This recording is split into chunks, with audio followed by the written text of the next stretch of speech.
Happy Hey, Monday. everybody. Chris told me to try and look happy. I thought I always do look happy, but maybe I don't. Yeah, only when you're on camera. So, Oh, is that the only time? yes. Oh, interesting. Okay. Yeah, here we go. So, I hope you all had a great weekend. So much happened, and we've been so busy doing Injection of Truth and having guests on that we've kind of laid low on the news. Oh, and Freedom Train on the weekend. And we Did did that. Freedom Train Mhm. with our dear friend Jim Ferguson. It was so great to see him and have our little fun discussions back and forth about politics and what's going on in the world, what's going on in the UK versus what's going on here in Canada. So thank you, Jim, for allowing us to be part of your Freedom Train. And thank you to Wayne Peters from What's Up Canada, who managed to do really funky stuff behind the scenes so that we could all be connected and everybody share out on their streams. So thank you, Wayne, for setting that up as well. So we had a busy weekend. I know everybody thinks that we do nothing. Ha ha ha. But sometimes we are running the roads. I was running the roads, what was it, Thursday, and had a military police interaction. That was fun. Let's say I don't miss having to school police on what our rights are and having to drag out apologies out of them for misbehaving. But Honey and I did that on Thursday at her son's graduation. So congratulations, Scott. Happy to see that you have passed some certifications for your Air Force mechanics certification, I guess, diploma, degree. I don't know what you want to call it. I will probably post. I haven't posted our interaction with the military police yet. I probably will at some point in time because I did end up recording the majority of the interaction, and I plan on making a complaint about how that interaction went down because that's how we hold people accountable for their nasty behaviors. But anyway, Chris. Hi. Hi. So we have an In Case You Missed It show today. I hope you're all looking forward to it. Yes, we do. Yes, and StreamYard just added a new feature. It got together with Rumble, and they finally gave in. And now if you're on a Rumble page and you want to comment, we can actually play those comments directly on StreamYard now. So, yeah, keep it friendly. Keep it, G-rated. I no longer have to work Like between Jody. two shows and copy and paste comments so that comments can be shared. So Right. yay. Yes. You can join the conversation direct now. This is fantastic news. Right. When I say G-rated like Jody, who, acts like she's creating a hip hop label. So yeah, trucker mouth. Yeah, I called you out.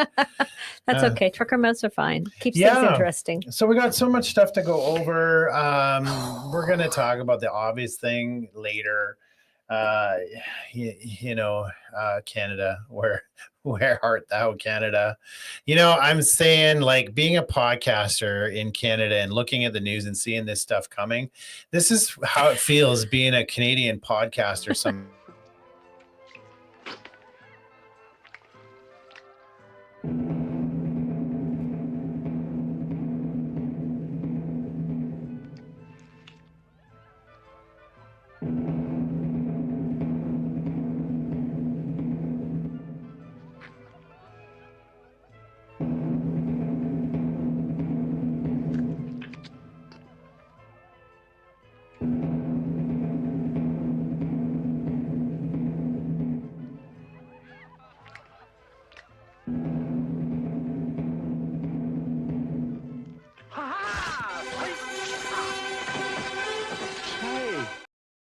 Yeah, that pretty much sums it up.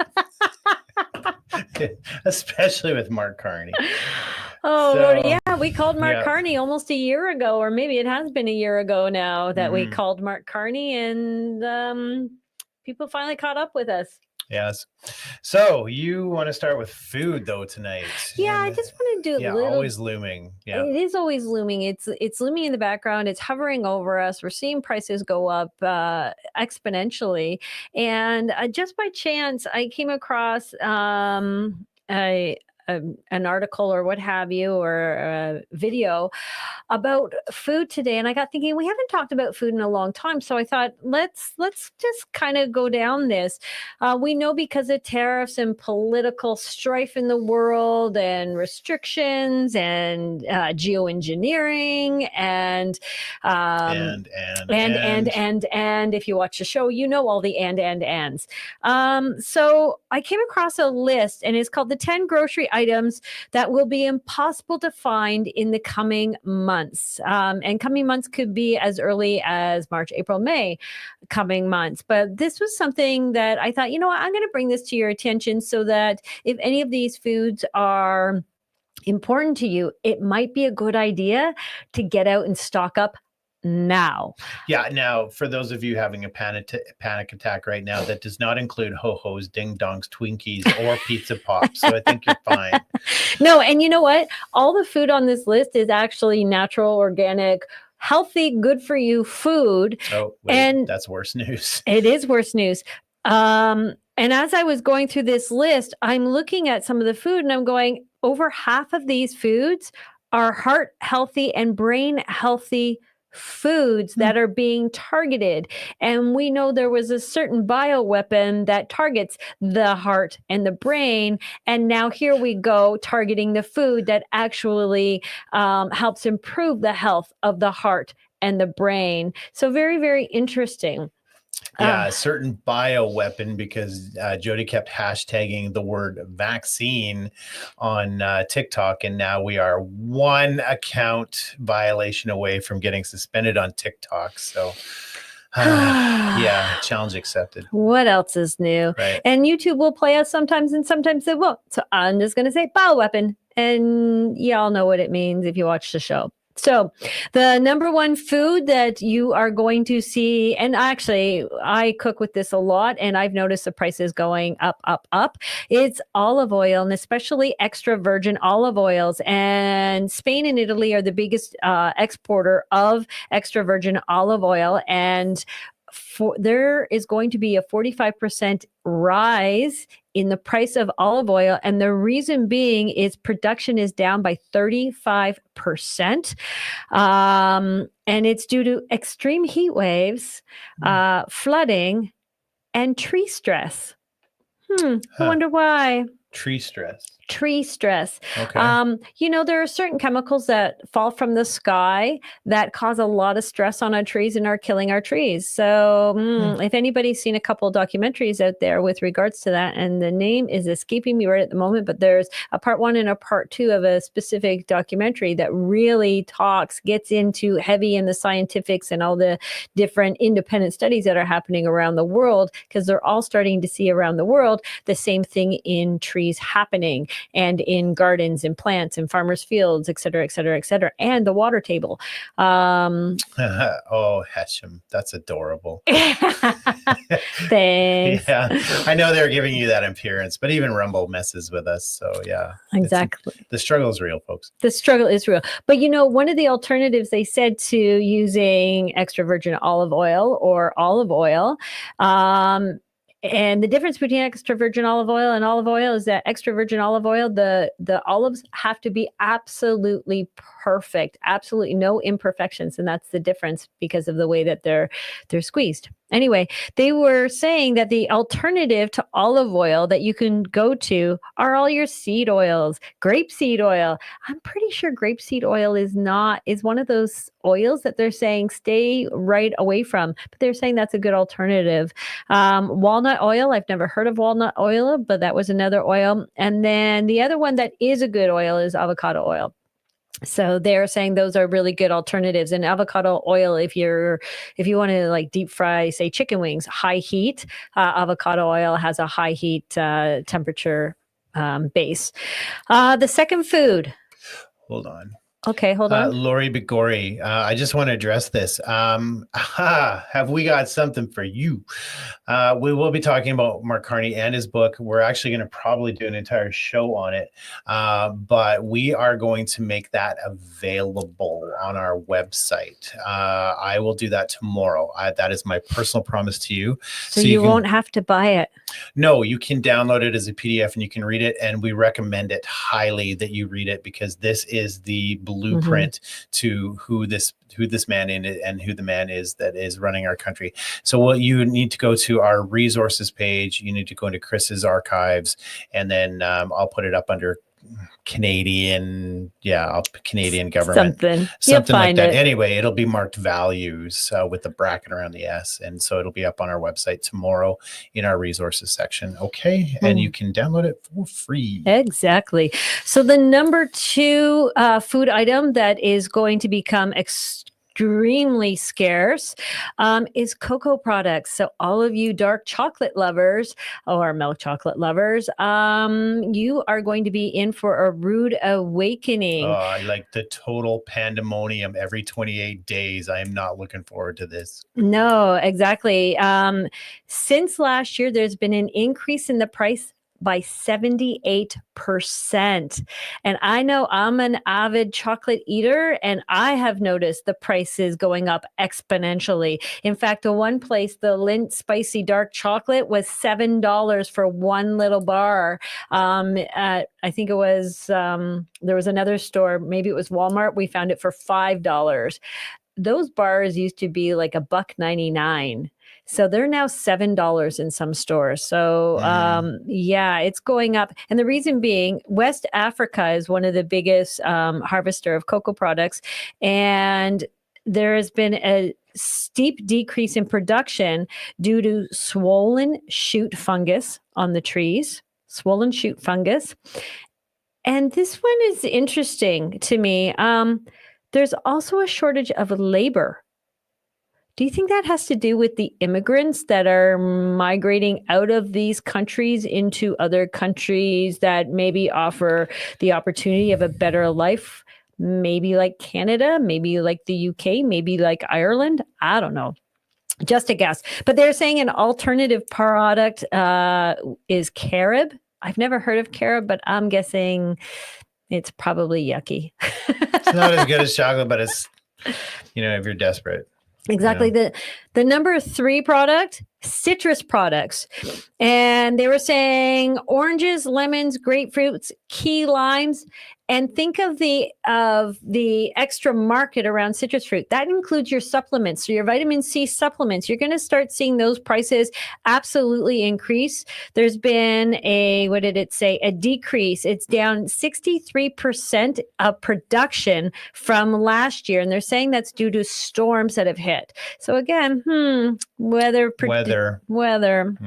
Mm-hmm. So they were saying you can dry citrus fruit out right now, or you can salt cure citrus fruit. And I didn't know you could salt cure citrus fruit. So the suggestion was to buy a whole bunch now and dry it out, dehydrate it, or salt cure it for when it hits. And I do know, I have noticed citrus fruits have definitely exponentially gone up in prices as well. Yeah. Nothing screams yum like salty lemon. Right? Thank you. And all you coffee lovers out there, coffee is another one. And they're saying Brazil supplies 40% of the world's coffee, but it's been hit with massive, massive droughts. So you're either going to not be able to find those specialty blends of coffee. They were saying Arabica. I'm not a coffee drinker. Arabica is going to be hit the hardest. So look out for that. So no chocolate, no coffee. No chocolate, no coffee. That's designed to make us kill each other right there. Exactly. So Brazil's been hit with droughts that supplies 40% of the world's coffee. Colombia and Vietnam, they're dealing with labor shortages. And because they can't seem to get the staff there to pick the beans, the beans are actually rotting on the plants. So they're dealing with massive rots on their farms because they don't have the labor to pick them. Wow. And as well, Colombia and Vietnam have also been hit with floods. So their production is also down 30% on top of rotting due to shortage of labor. So they're saying, look at chicory root or teas for your caffeine consumption. The other one, again, I don't care about this one because I don't eat it either. Seafood. They're saying because the ocean temps are being affected, migration patterns are being hugely affected. 60% of salmon there's been 60% reduction in permits issued to salmon fishers.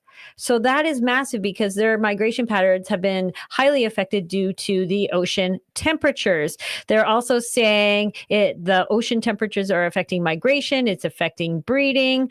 And on top of that, I guess there's been some massive oil spills. So salmon has been hit big time, shrimp and crab. The crab is actually down 62%. So those of you who like your crab legs, you're going to be paying through the nose. So the alternative they're saying is go to farm to fish, such as tilapia or catfish, because those seem to be fine and in abundance of supply. And this was another big one. But didn't they just start over vaccinating the farm fish? Yes. Yes. So do you think the change in weather has anything to do with the Bill Gates heaters that he's putting under the oceans that we covered on our patent show? Probably. So many pieces to the puzzle. So many pieces. None of this is by coincidence. It's all by design. Rice. Rice is a massive, massive staple all over the world. In 2023, 8.5 million metric tons of rice shortage happened. That's enough rice to feed every single person in the US for an entire year. That's how much we were short in rice in 2023. And the trend, everybody in Alabama for a month. Okay, so move on. But that trend seems to be continuing into 2024, and they're blaming it on extreme weather. And government exporter restrictions. So the government's getting involved here, and they're restricting the exporting of rice. More particularly, Japan government is this was the other thing. Japan's government is promoting now heat-resistant rice, GMO rice, to stand up against the droughts and the major heat waves that they've been experiencing. So they're saying drought in some areas and heat waves in other areas. And this has affected at least 15% of the worldwide rice. And then, like I said, they're starting to experiment now with man-made rice, GMO heat-resistant rice. So you might want to start checking those labels on your bags of your rice to see which rice you're dealing with. Fresh berries is the next one, number 7. And again, they're saying due to climate change, temperature fluctuations, droughts, and frost is causing massive shortages. And in Mexico, if you can imagine this one, labor shortages in Mexico. So berries are rotting on the vines. I wonder how long that shortage is going to happen with Trump's wall and importation happening. And we're only on number 7. I mean, have we not had enough heartbreak yet? No. No. Number 8 is specialty flours. So if you're someone who likes your almond flour, coconut flour, cassava flour, and gluten-free flours, you're not going to be able to get those either. Supply chain issues, extreme weather issues. There's also a wheat shortage happening. And they're saying also the cost of shipping. So tariffs are going to affect your ability to buy any sort of wheat product. And of course, there's carbon taxes and tariffs going on the wheat as well. Number 9 was meat. We knew that. We know, if you've been paying attention and watching the show, that meat processing plants are being caught on fire. Planes are being flown into them. And of course, the Chinese are coming in, buying up the plant processing and shutting them down. So their suggestion there was go to cheaper meat substitutes. So instead of buying pork shoulder for all your pulled pork, buy a different cut of pork. But if there's a pork shortage, then it doesn't matter what. There's only one pig that can give you so much meat. So that was interesting. But they were saying there's a 43% reduction in inventory of beef. That's massive. Wow. Yeah, and also processing costs have gone up 17% from last year to this year so far. So you're going to see a massive rise in the meat that you can get. And then the number 10 food that you're going to see slowly disappear or quickly disappear off the shelves is any dairy alternative products. So that's your oat milks and your plant-based milks and your plant-based yogurts. And that's because, again, there's shortages actually, in this one's a weird one because they're saying they can't get parts for the machinery that produces the plant-based dairy alternatives. So there's a shortage of the parts. So supply chain management. There's crop shortages because, again, droughts and floods, etc. And then you've got all of the tariffs going on food. So I thought that was something interesting and something for y'all to think about, and maybe start stocking up while you can. Start curing your meat, start curing your fruits, start freezing the fruits and vegetables you have, and maybe a really great time to start planting your gardens and getting to know your local farmer so that you can at least still be supplied with the stuff they're saying you're not going to be able to. Right. Canning, freezing. Food. The freeze dryer. People are coming together and they're buying. They're joining together and splitting the cost on a freeze dryer, which is roughly around $3,000. And they're all, doesn't take long to get you an abundance of food for the next 20 years. And then they pass it on to the next person, who pass it on to the next person, pass it on to the next person, and then they sell it collectively and get their money back. These things don't lose in value. So freeze drying, canning, salt curing, no, thank you. Not for me. Not for your berries and your citrus, but it was something that was suggested. Right. So those are ways to be resilient. We haven't even talked about this in a long time. The tower gardens that we sell on our site. Yeah. I know. I wasn't even thinking tower gardens. And we actually just started up our 3 tower gardens again. And for the last, 2 to 3 weeks, we have been eating lettuce like no other because they are growing in abundance. And I actually took pictures from week to week to week, from starting as seedling into the tower garden to what they are now. And I meant to actually. Right. The cost of lettuce is ridiculously high now. So this thing, it was just, it's great. We just go over and pick off the leaves, and you can head over to our resources page. Partners page. Our partners page, and you can check that out. Exactly. It's been a lifesaver, especially. No bugs for me. No bugs. And there's no chemicals growing on it because it's growing inside our house. That's right.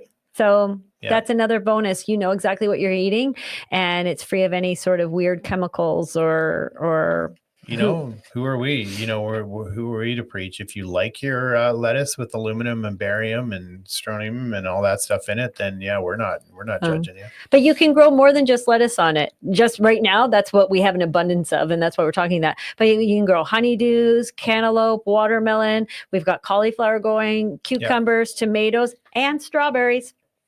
So just saying. But another thing that came up is food labeling.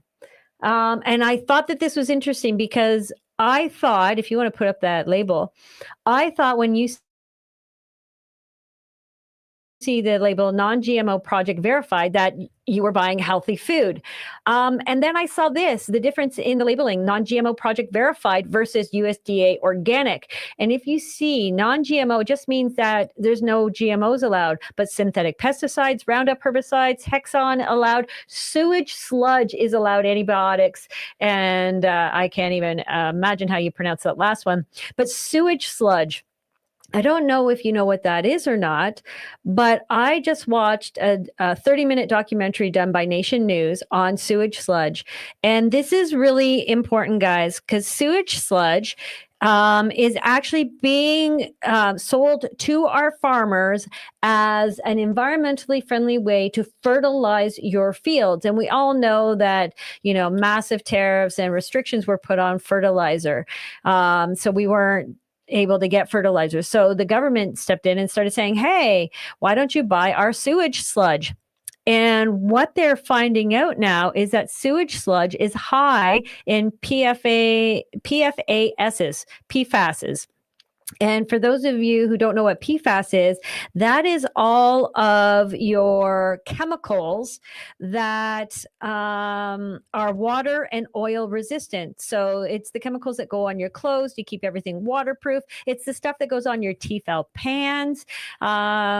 This is in that sewage sludge that they're putting on farmers' fields. And the other amazing thing is they don't actually test for that ahead of time. No. And it wasn't until 2024 that 2 states in the US have now banned any sewage sludge from being sprayed on farmers' field as an alternative to fertilizer, because they are now finding through voluntary testing of farmers that their crops, their animals, and their soils are now highly toxic with PFAS, and the incidences of cancer, et cetera, have risen. They tested farmers' milk from their dairy cows, and it's so high in PFAS, it's off the charts. And some of these farms have never sprayed the sludge on their farms, but because they're buying feed for their cattle or their pigs or their chickens from other farms that have been sprayed in sewage sludge, they're having to cull their entire herds because they're all full of toxic poisons now. And that was a voluntary program. So after seeing all of these farms, all of a sudden, who voluntarily did this, now going bankrupt and a mass amount of their babies having to be culled and no more farming on acres and acres and acres of land, Maine and Michigan stepped up to the plate and said, no more sewage sludging on our farms. However, the other 48 states are still allowing it to happen. And guess what? It's happening here in Canada too. And I looked into our Canada website, the environmental sites, and Canada only tests for PFOS, and PFAS has 4,700 different components to it. Our government only tests for one component. And if it's higher than 50 parts per billion, then they go, maybe we should investigate. They don't stop, just maybe we should investigate. That's it. So sludging is still happening on Canadian farms, and it's not mandatory to test for PFAS. So that's another reason to be concerned about the labeling on your food. That's down in the States, those 2 labels I showed, although I have seen the non-GMO labels up here. But if you see a USDA verified organic, then you're probably buying really good food that you don't have to worry about infecting yourself. And I'll tell you what, the reporter on that Nation News, she went and had her blood tested. She was a young girl, probably in her mid to late 20s. And she's lived in the city her whole life, never been on a farm. She tested, of the 6 factors, she tested for 3 of the factors in her blood, and she now has to go for, I think it's annual or biannual follow-up now. They are now following her and watching her very closely because it is a carcinogenic. But not only is it a carcinogenic, it also causes liver, kidney, nervous system issues, immunological issues, metabolism issues, and very hazardous to infants and has a major effect on their birth weights. And yet our governments are still allowing this process to happen.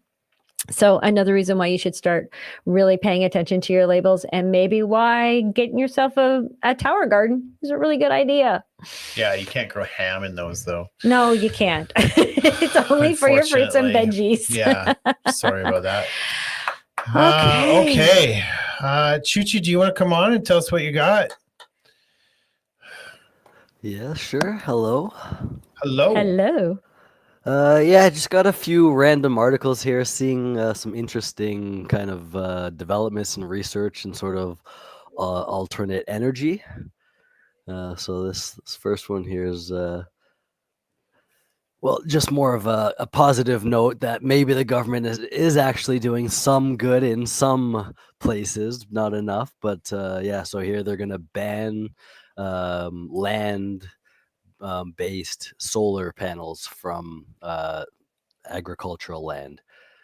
So that's very promising because they've made a mandate to set 5,000 megawatts of energy to the grid, but it's technology agnostic. So they're not saying what type of technology it has to be. So they're looking at natural gas, hydroelectric, new renewables, nuclear, biomass. That's good. Since we're not selling all that energy to the States now, maybe we can just draw from that. Maybe, but we're just gonna have to pay for our gas more anyways. It's just a trade-off. I thought they were trying to go do away with natural gas because of our carbon footprints, and now that Carney's in charge, he says he's doing away with the carbon tax, but that it's probably just going to be called something else. And we know he wants to bring in the carbon credit system. So how's that going to affect our mix of natural gas? Right. And just going back to values, if you read values, he said that today's generation will have 1/8 the carbon budget of the baby boomers, 1/8 allowable carbon budget. So he is absolutely planning on doing carbon allotments for Canadians. Yeah, well, maybe this what's his name? Is it Stephen Lecce? Yeah. Is that his name? Yeah. Yeah. Maybe he is actually. Oh no, he's not part of the independent. See, he's directing them. Okay. Yeah, I don't know how that aligns with them at all. But Yeah, interesting. Right. But at least it sounds like they're trying, maybe. Maybe. yeah, they just probably have to list them all, but they're just gonna like nuclear. They're probably not even looking at that either. Yeah. Well, at this point, there's no reason to not trust in the government's best intentions, right? Right. Well, and they are actually trying to put in a new nuclear plant here in Ontario, very close to Chris and I, in the Port Hope area. There's a big push to install, and they did this without even public consultation. So nuclear is definitely expanding here in Ontario. Well, didn't they just approve that nuclear dump too in Ontario? Yeah. And there was a lot of people who were against that, but apparently they convinced enough people to vote in favor of it. Yep. Wow. It's amazing. I wonder whose friends are involved in that project. Whose pockets are they lining this time? Yeah, definitely some rich oligarchs. Yeah. Wow, that's crazy. Yeah. So that is some good news there. Well, on the surface, it's the pretext, like right. There's going to be only certain categories of farmland. There's going to be all these loopholes that they get through this, I'm sure. But right, at least they're talking about it. Right. Huh. Awesome. And here, so this is very basic technology, not really technology, but it's the coolest battery you've ever heard of. So it goes back to the Victorian era of ice houses stocked with lake frozen blocks, but in modern form. So they're putting is it on this one? Well, they're putting water tanks on the rooftops of these buildings, and then when energy is low, they're freezing the water and then utilizing the cooling effects when energy is high. So things like data centers, it's in theory a smart idea. Right. Okay. As long as the efficiency of energy conversion to ice and then back is equal, otherwise we're just using more and there won't be a peak time anymore, right? It'll just be equal at all times, but really high. So yeah, this is not going to change the world unless it's very efficient, but I thought it was interesting. Okay. It is. It's an interesting way to deal with, them pushing EV vehicles on everybody, because we know if everybody, in theory, were to have an EV vehicle, it would crash our electrical grids, especially come the summertime when air conditioning is very highly needed and recommended, especially in the month of August here in Ontario, because the humidity is so brutal. Does AC use more power than heating? Right, our winters are hot, cool too. So okay, a lot more. Yeah, you don't hear about hydro shortages in the winter's time so much and I think it's because for heating, you can use natural gas, you can use oil, you can use propane, or you can use electrical. So we've got four different choices, or wood, 5 different choices, exactly. Boiler systems, geothermal. So you've got many different choices, but when it comes to air conditioning, you kind of only have one choice unless you have a really neat heat pump or boiler system that, or geothermal system that can give you some cool air. But natural gas, propane, and oil is not going to do that for you. So you are pulling off the electrical grid for that. Yeah, I didn't realize geothermal provides cooling in the Yes. Yeah. summer too. I that concept just like was over my head, but it makes sense because it's not ambient air, surface air temperature. So Correct. Yeah. Yeah. Heating and geothermal is cooling. promising.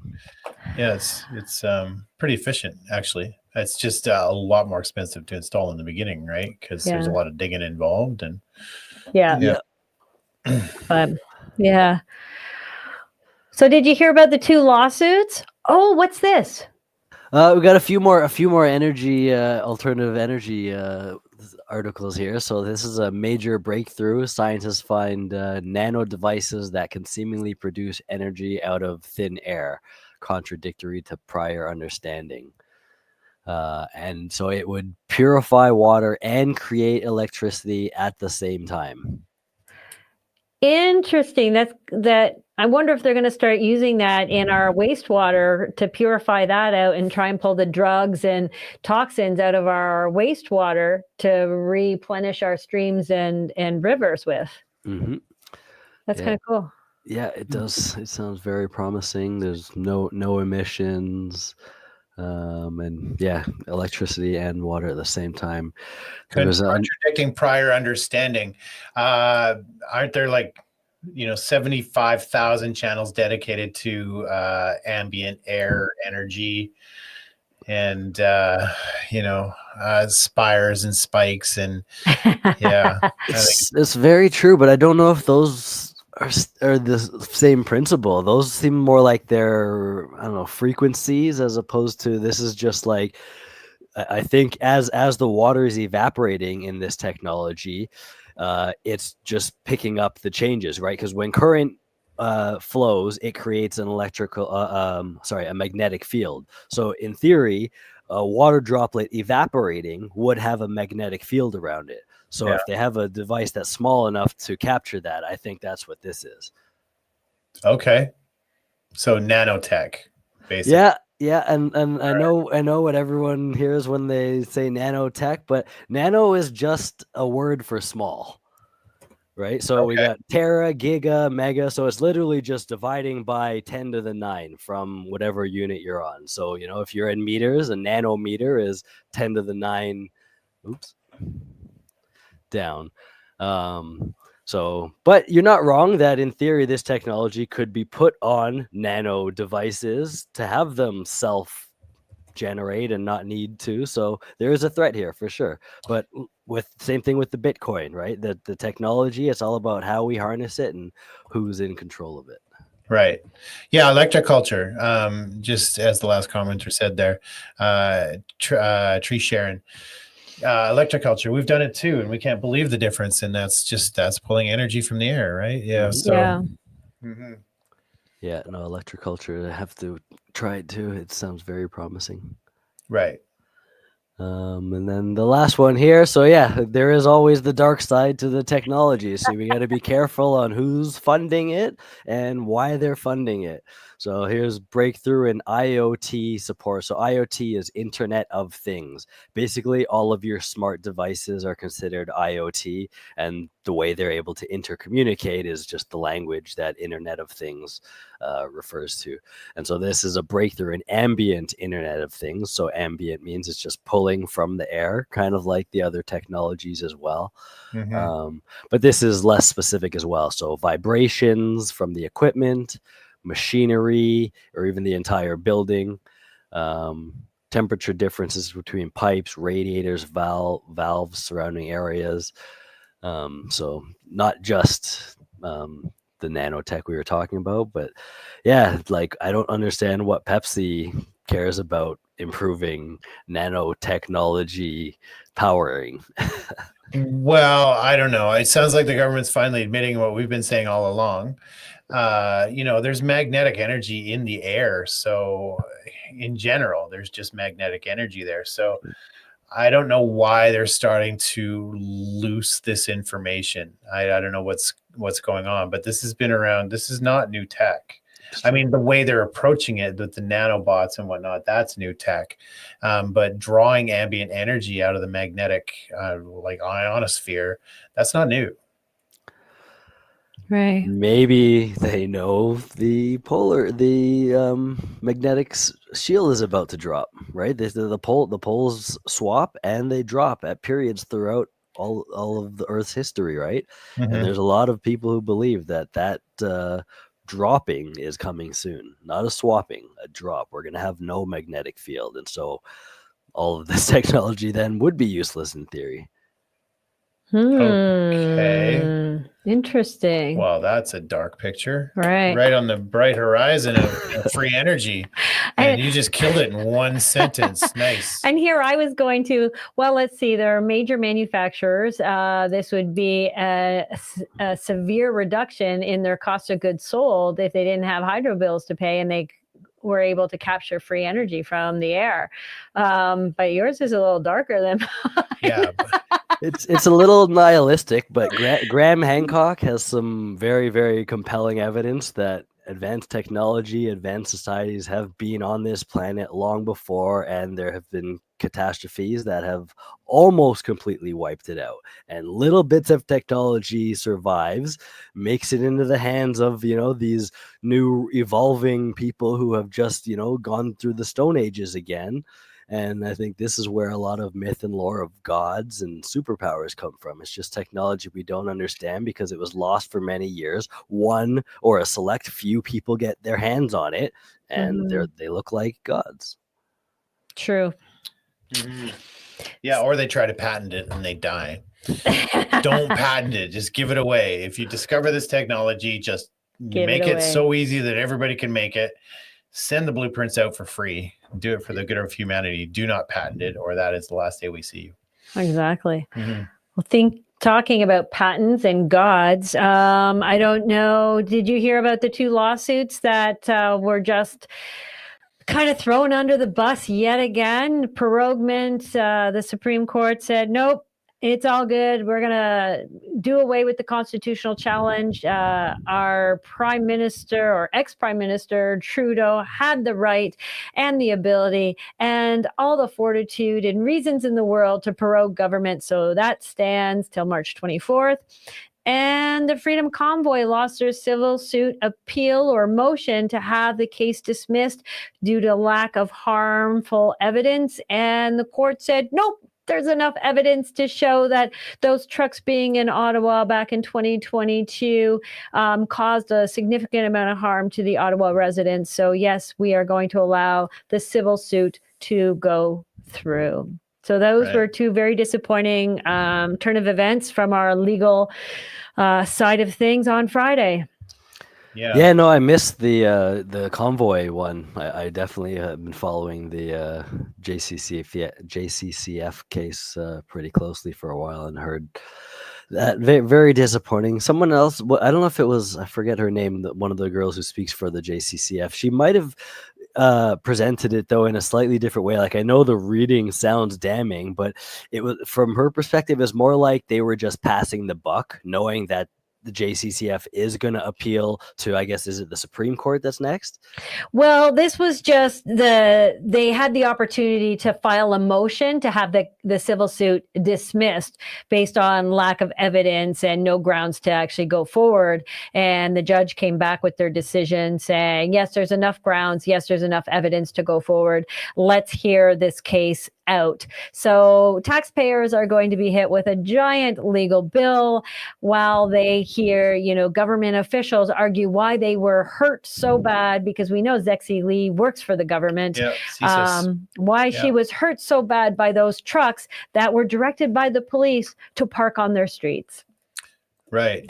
It's almost, I mean, if you were really a cynical person, you'd think that all of these judges have been appointed by the Liberals or something. Oh, wait, over 600 judges were appointed by the Liberal government from 2015 onwards. So Justin Trudeau, over 600 appointments of judges. So yes, and those judges have been appointed to the Supreme Court of Canada, the Federal Court of Appeal, the Tax Court of Canada, have fun trying to fight your taxes, and the Superior Courts in all of the provinces. They have all been inundated with Trudeau appointed judges. So the chance, if you happen to get one of those 600 plus judges that were appointed and you are trying to argue against one of the government narratives, your chances of success are slim to none unless you get a judge like Mr. Mosley, who was close to retirement and came down with a verdict that was actually in favor of the law and followed the law,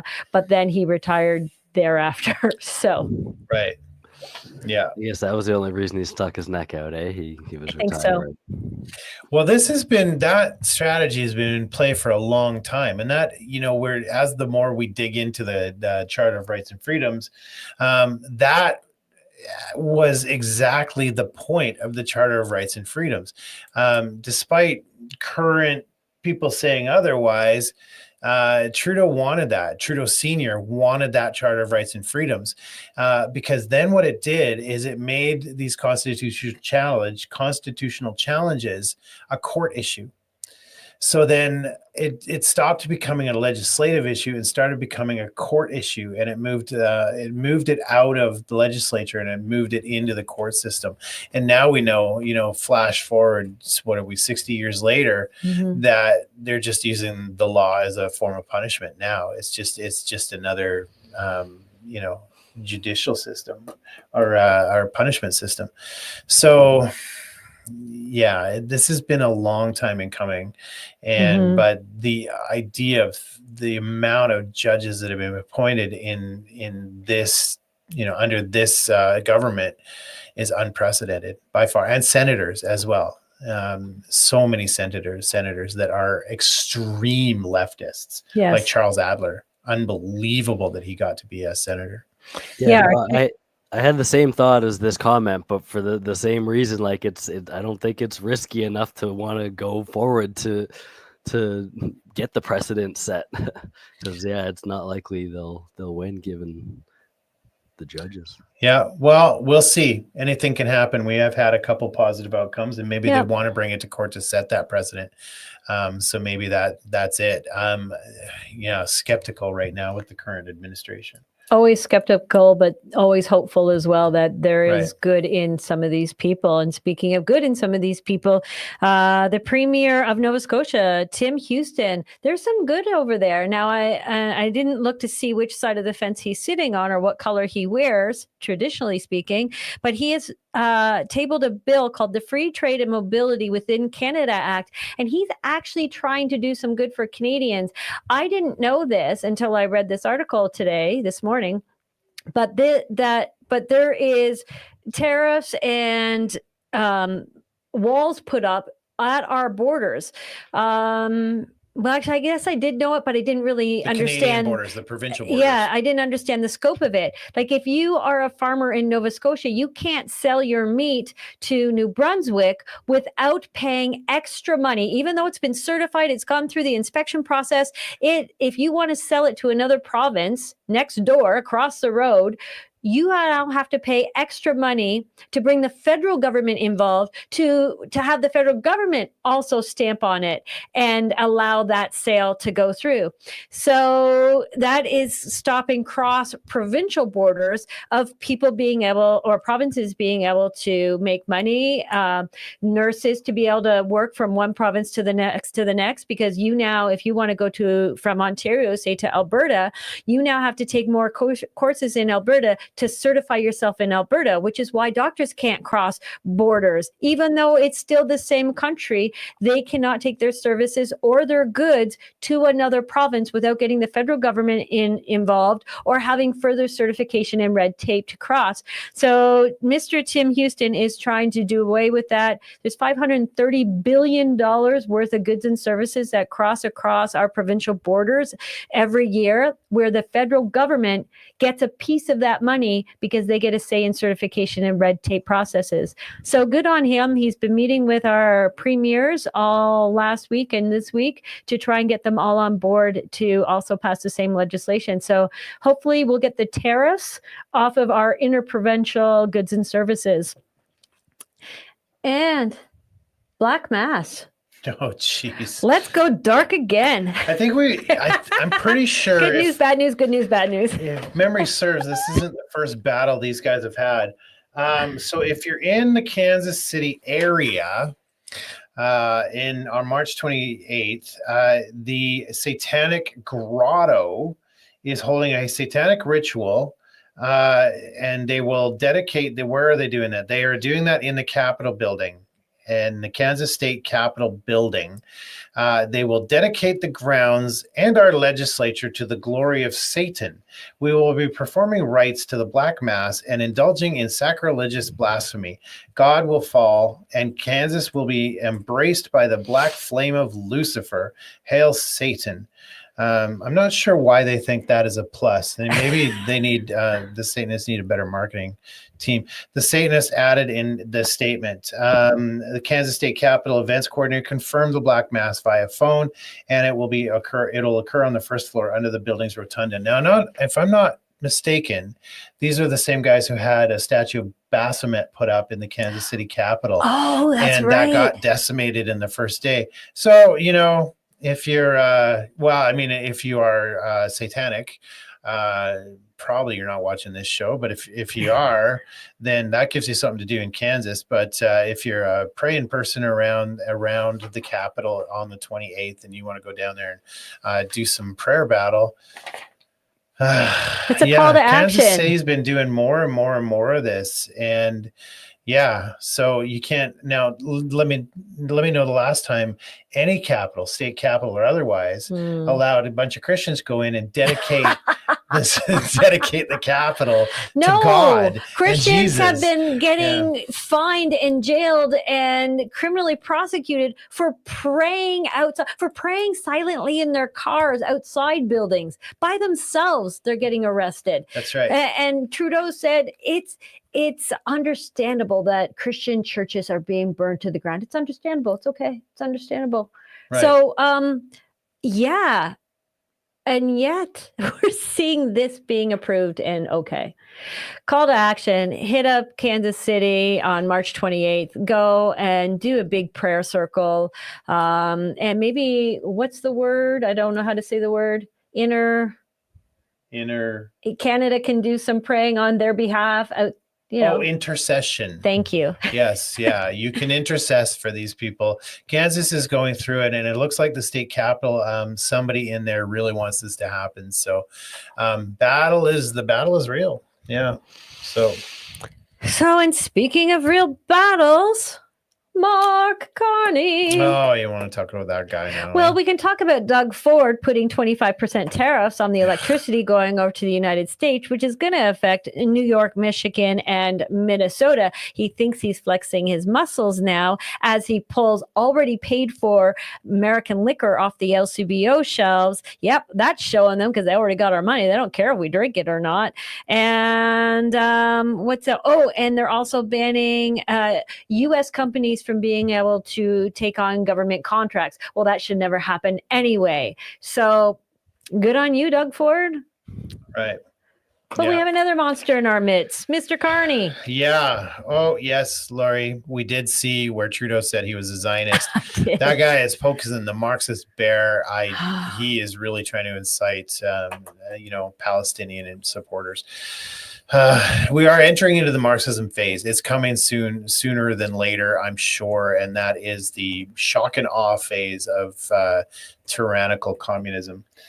Anyway, on that happy note, let's talk about Mark Carney.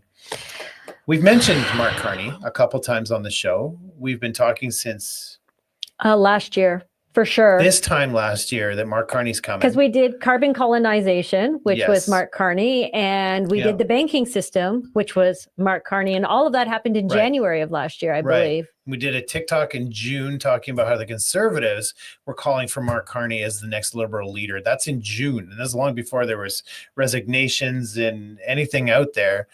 So they were already doing the predictive programming. So if you think the Conservatives are going to get us out of trouble, then it's all theater. Yeah. And here he was. It was not an election. This was an installation. And so where are we at with Canada now? 150,000 people call the shots for 42 million people. That's where we're at.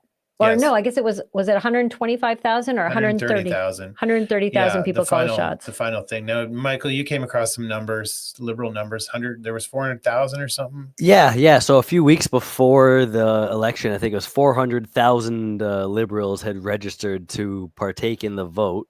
And then this morning, it was the National Post had an article where the headline was 150,000 ballots counted in the liberal leadership race. And then I click on the article and the headline's not the same. And I searched the article for 150 and there's no reference of 150,000 anywhere in there anymore. Then I go to archive.org to archive it or to see if someone archived the earlier one with the headline that was still cached in Google, which is the only reason I saw the 150,000. And Archive will not archive the National Post any longer.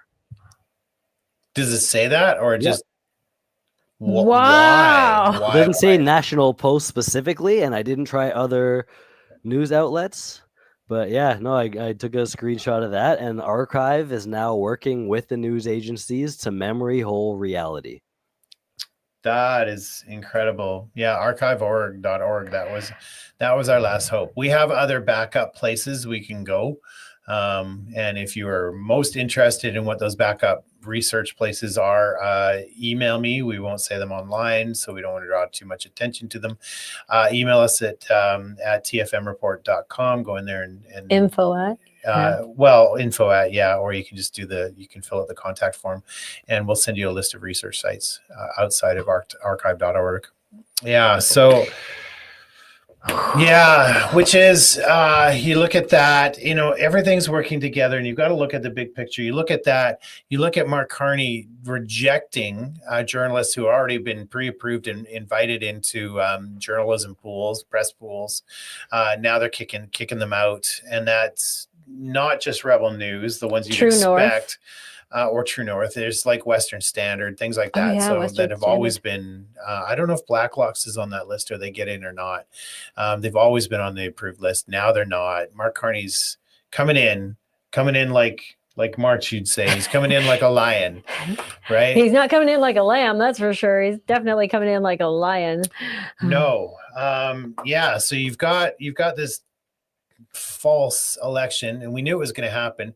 And that's the time when you point out that the lefties, the liberals, they brag about how inclusive they are and progressive they are and DEI and approved they are, and they always hilariously accidentally always vote in a white male every single time. So so knowing that, this dropping this facade for a second, and then you look against, he had two other people that were running, Chandra, yeah, and then Ruby Dahlia, and they were talking almost conservative talking points. Yeah. And they looked like they might have been a threat to Carney's security here. And so they get kicked out early, which means they think they're a threat, which means the liberals are tired of liberals. Basically, the majority of liberals are tired of liberals. And so for them to elect or choose to be leader of their party, an unelected MP, that tells you they're sick and tired of liberals, because they had three other liberals to choose from, actually elected MP liberals to choose from, and they chose outside the box. They chose the independent. That's assuming there was no shenanigans. Oh, there's lots of shenanigans. 400,000 people registered to vote, and only 150,000 of those counted. Yeah. Right. And many people are saying the app wasn't working, they're disqualified. And in some circumstances, I can understand if you're a registered conservative, then they might not count your vote. But even that, I think, is kind of like, if you're a conservative and you're going to vote in the Liberal to pick the worst leader, that is wrong. If you're going to pick the best Liberal still, then you deserve to be a part of that. I should be able to partake in all of these parties because I want the best leader for all of the parties, so that no matter which one gets in, we're still better off. But here's the thing. you can pay your $10 and be a part of all the parties, and you can cast votes in all of the parties. And it just costs $10 to do so, or $15 depending on the party. The Liberal one, actually, I remember reading it in the Conservative one too. They say you're not allowed to be registered with any of the other ones, and the Liberals talk about a fine. I agree. Trying to actually uphold that. So you pay your fine, you still get your vote. $10,000. No, but they were threatening $10,000 fines. But here's the thing: for fraud. If voting is supposed to be anonymous, how do they know? Good point. Yeah. Well, it's before you voted, though, by your email address. So, like, you're on this mailing list. It doesn't matter. You can be on all the mailing lists. It doesn't mean you voted. Right. So, and if the voting is supposed to be anonymous, then how do they know? They don't get to see if you voted or didn't vote. They don't get to see those voter rolls, or they're not supposed to. So how do they know? Well, they don't actually say it's about whether you voted or not, though, whether you registered. And that, I believe, is public record. Yes, correct. Yeah. So at the end of the day, all these progressives, the Liberals know that as much as they put on this facade, at the end of the day, they're going to be voting in a white male. And who was he up against? 2 females and a black guy with already a conflict of interest charge on his, under his belt. So, the Liberal talking points are looking a little bit plastic right about now. Yeah, they really are. And the crappy thing is he's already made cabinet appointments. And a lot of people are saying, but wait a minute, he's not an MP. He's not an elected MP. So how can he be doing this? But as an unelected prime minister, he does still get certain powers within his scope. Now, there are certain things he can't do. He can't participate in debates. He can't vote on legislation. He can't be subject to ethical laws that MPs are subject to. He can't be held to parliamentary account, so nobody can question him. There's no inquiries that happen on him. He can't be he doesn't hold a parliamentary seat, which means he can't sit actually in the legislature, or he can sit in the House. He just can't sit where the prime minister would typically sit. He's actually got to sit on the outskirts. I thought he wasn't even allowed on the floor. No, that's what I'm saying. You're allowed in. He's allowed in there, just like you and I are allowed in there, but he's not allowed to sit with the party. And he's not allowed to engage in parliamentary committees. But he's also not subject to MP conflict of interest rules. He's not subject to parliamentary scrutiny. He has freedom from MP legal restraints, and he has flexibility in political influences. So none of those things apply to him because he's an unelected MP. But what he can do is he can delay elections. Delay elections. I'm going to say that again. Delay elections. He can send troops to Ukraine. He can declare martial law. He can instill and dismiss cabinet ministers. Hello, Marco Mendicino. Welcome to your new post of chief of staff, which happened today. He can mandate any law by order. He can recommend prorogation of parliament. He can lead the government agenda. He can control national security and foreign policy. He can make key appointments to the Senate judiciary and senior government roles. So hello, more judges to the judiciary and more liberal senators. And he also can propose and influence legislation, which means put bills forward and, again, clamp down on us. So he's got a lot of powers without any scrutiny, without any legalities to come against him, and without anybody looking into his conflict of interest.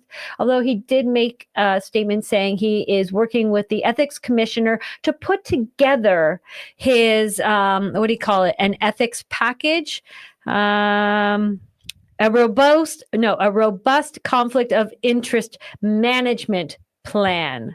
Wah, wah, wah. I mean, the man is built. He built his fortune on conflict of interest, but look at that. All that power and no accountability. That sounds like a pretty good gig. So good on him for that. Congratulations, Mark Carney. That's what everybody wants. Like ultimate power with nobody to say anything against you. But we've gone over the long list of conflict of interest to the point where if you know about the 2008 economic crash, Goldman Sachs was right in the middle of that. Where was he at that time? Goldman Sachs. And who benefited off of the solution of that crash?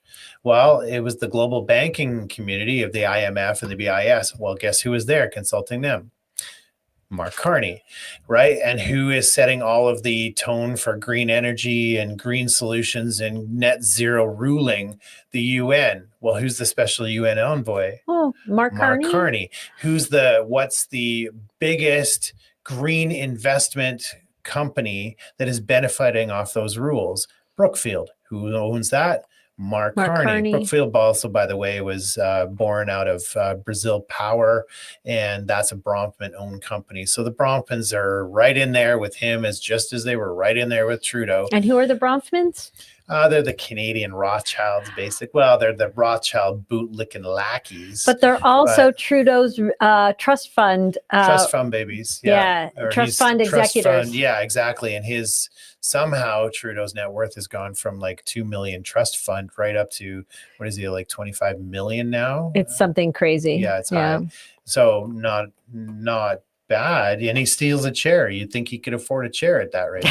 But no, they had the opportunity to buy a chair, a chair replica.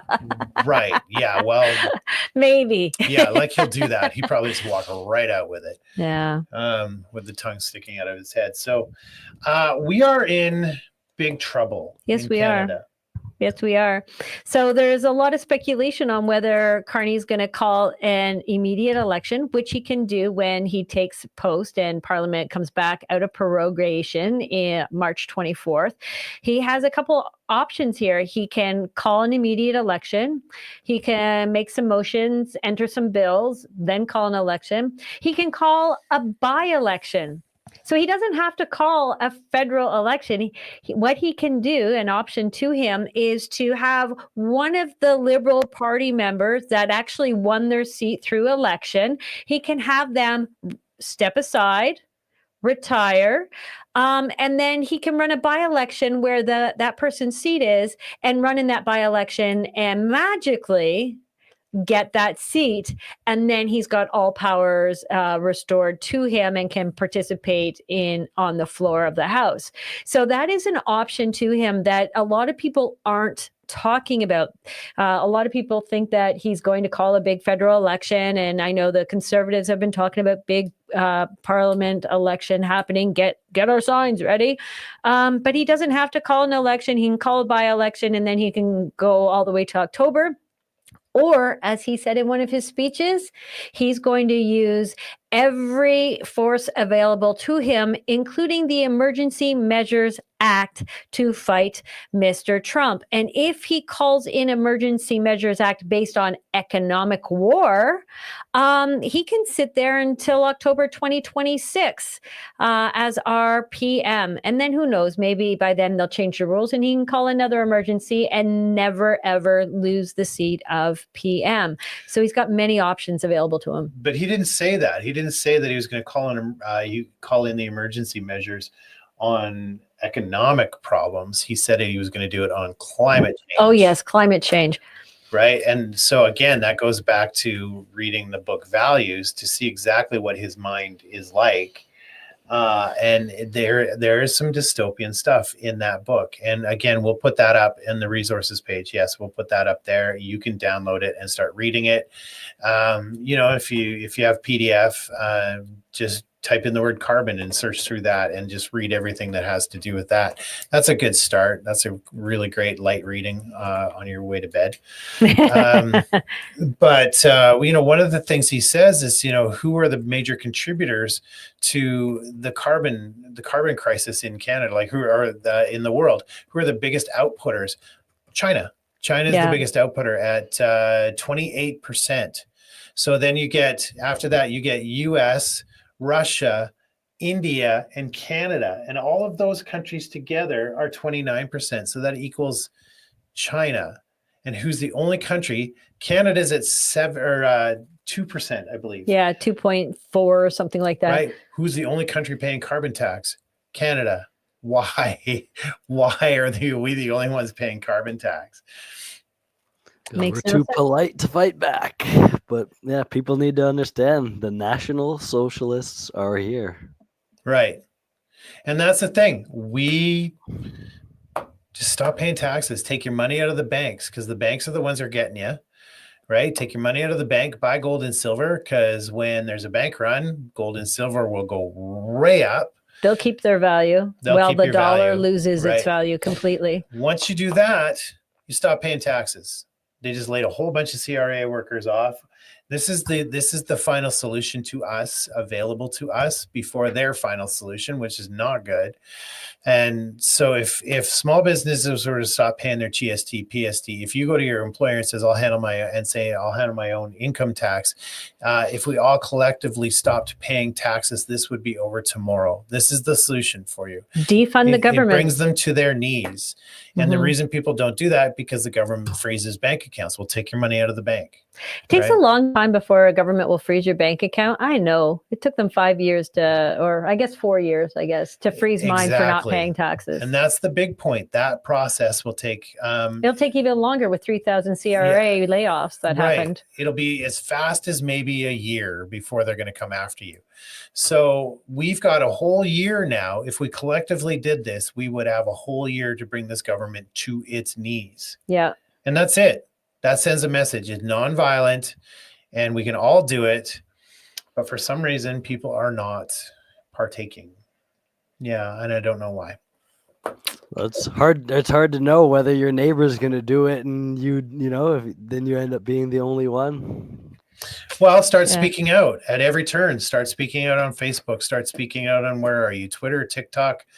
Everybody start doing it. Our friend Todd just started saying, we've been saying it for a couple months now. Todd's been saying it lately. Yeah. I think, a tax strike would stop this. If we actually genuinely did it together, a tax strike would stop this. There's your solution for you, because you have two solutions available to you after that. Number one, civil war, and that's bloodshed. Number two, accept the prison and keep your mouth shut. And that's it. Those are your two solutions available to you. This is our last ditch effort. We now have a prime minister in here who has not been elected, and he has talked already about using emergency measures for a completely nebulous thing that has no proof, no end date, no nothing. Exactly. We've raised the alarm for well over a year. We've raised several alarms on several things for 2.5 years.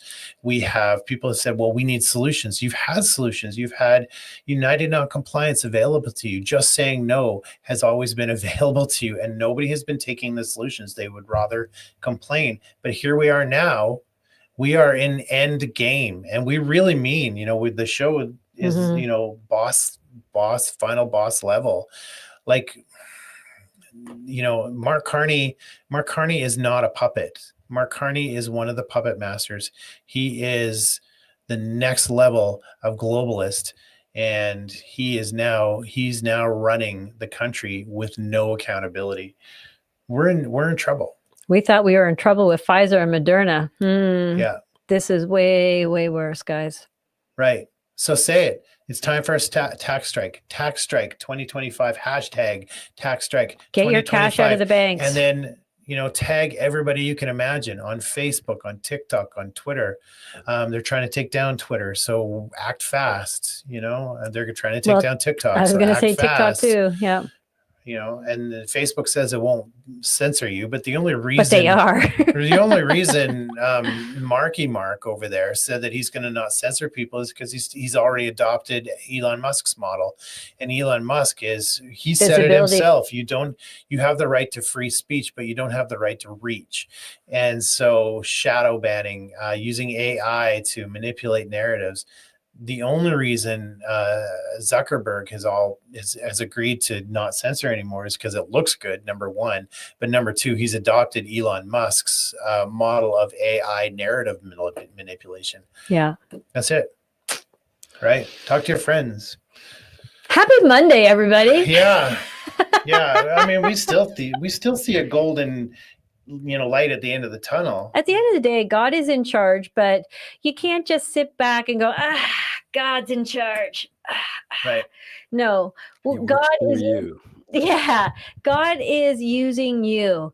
And if you actually meditate, you take some time to fast and pray and rest, you will hear him speak through you and tell you what it is he needs you to do to help him out. So God's in charge. He does have us, but we also have to have his back. So let's get to work, guys. Pull your money out of your banks. Start talking about tax strikes, and let's see what we can do. This country at one time ran with no taxes because we were a tariff-based country, and we had jobs, and we had affordable things, and we thrived. So right. Let's get back there. Yeah, exactly.